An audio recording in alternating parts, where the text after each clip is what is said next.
Hi, it's Nick Robinson. I'm going to introduce you to a new product from the British Origami Society. And what it is an electronic version of this, which is the Spring Convention 1981 in Oxford. These are what we call the model collection. They're printed examples, and this is my copy from 1981. And there's some amazing models, absolutely amazing stuff. Most of it you won't have seen before because it's way out of date. Let's turn it sideways so you can see.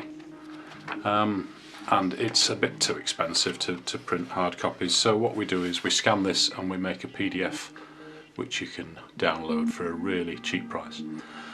So I thought I'd make one of the models in it, and it's a model by a Frenchman called Jacques Justin, who used to be president of the MFPP, the Mouvement Français Plié de Papier, which is the French Origami Society.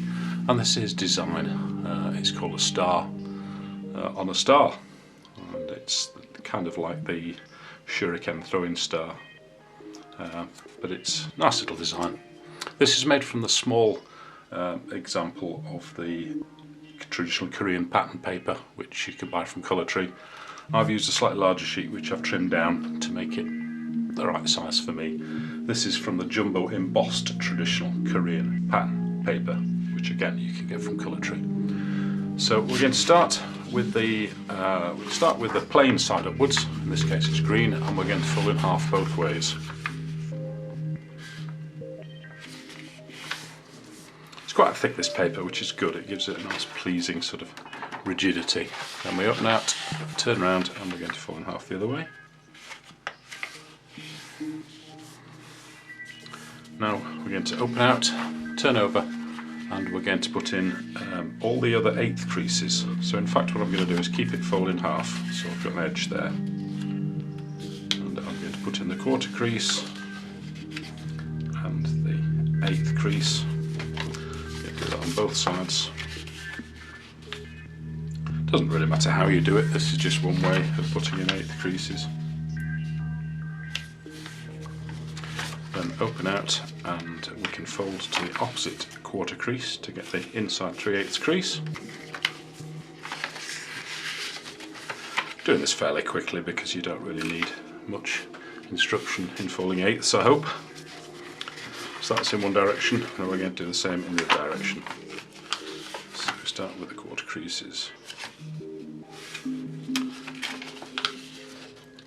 So the central creases are valleys, are mountains, and all the other creases we're going to make as valleys.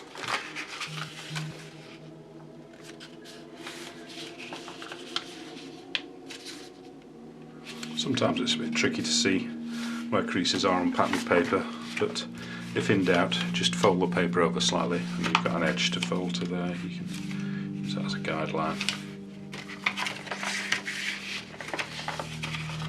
So that's the crease there.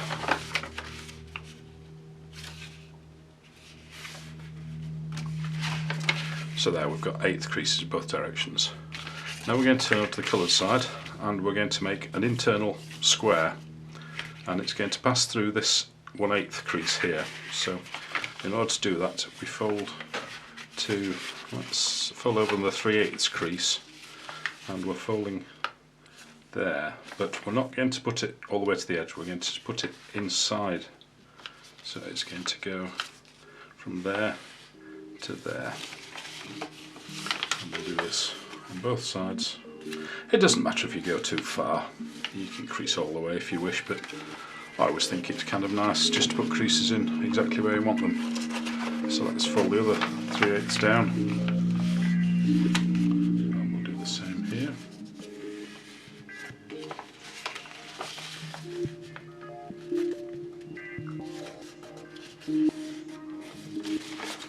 So there we made a square. We're now going to put a square inside this central section, a rotated square. So in order to fold there, we fold to the opposite crease intersection, which is there. And we're just going to put in the central crease, just in between the nearest creases. You can see what's happening, we're forming a little square inside.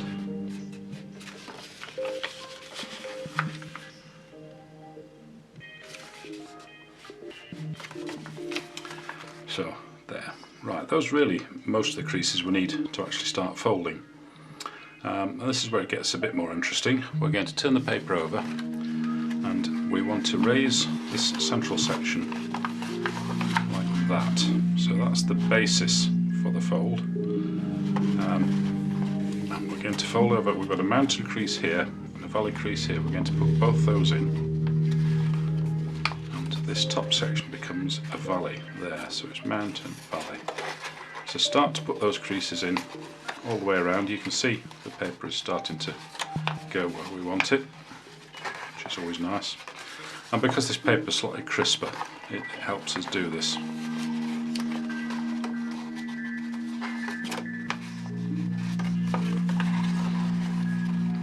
So you can actually check the instructions on the on our colour tree website. You can see. Print out the instructions. So if we put all those creases at the same time, we get this. It's kind of a nice shape. And you might imagine at this point that we're going to just twist it around in a clockwise fashion, but we're actually going to twist it the other fashion. We're going to twist it anti-clockwise. So we're putting these creases in here, and can you see what happens? The paper just twists around and flattens in the centre. That's a lot of fun. This is essentially, it's Fujimoto twisting. If you look up that on the internet, you'll find out what it's all about. Right, now we're going to fold over this layer here. We're not going to fold the top, just on this layer. We're going to fold that over, you can see here. And when it gets to the end, we're going to squash it down into a triangle. Hopefully a nice neat triangle. Like so. We're going to do that 4 times, so lift this one out of the way and we're folding over on the outside 8th crease, and when it gets to the end we'll let the paper flatten naturally into a triangle.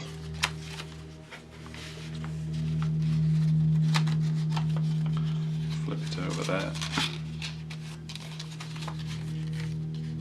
You can pre-crease these triangular flattens at the end if you wish, but I don't think you really need to. And there's one more here, let's pull that over.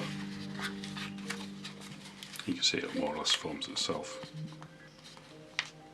Try and get it nice and tidy in this corner.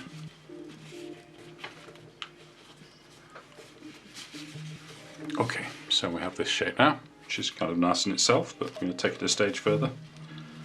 We're going to fold that corner over,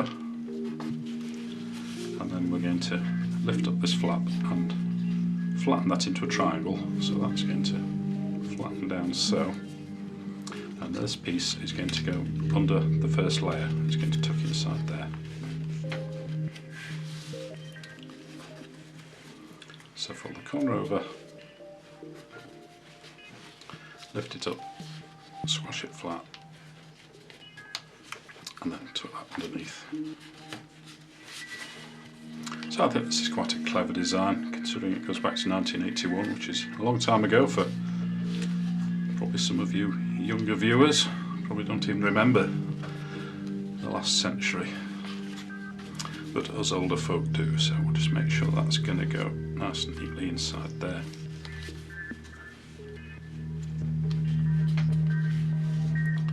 Lift it up.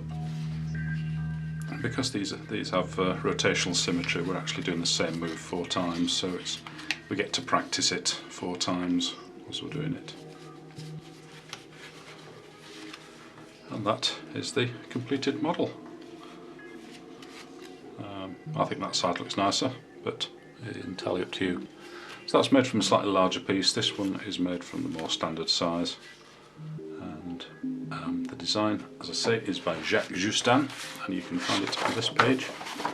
Those are the instructions that I used to learn this model. Take a bit of deciphering really, but particularly getting from there to there, there's no 3D step, but hopefully with this video you'll be able to figure it out. So you can buy the PDF for that and the paper that I've used to fold from the Colour Tree website. If you look under the British Origami Society electronic model collections for this, and the paper, obviously you just search on the site itself for paper. Try and choose some paper with nice contrasting colours on either side so it looks good. So that's it for today. Thanks for listening, and I'll catch you soon.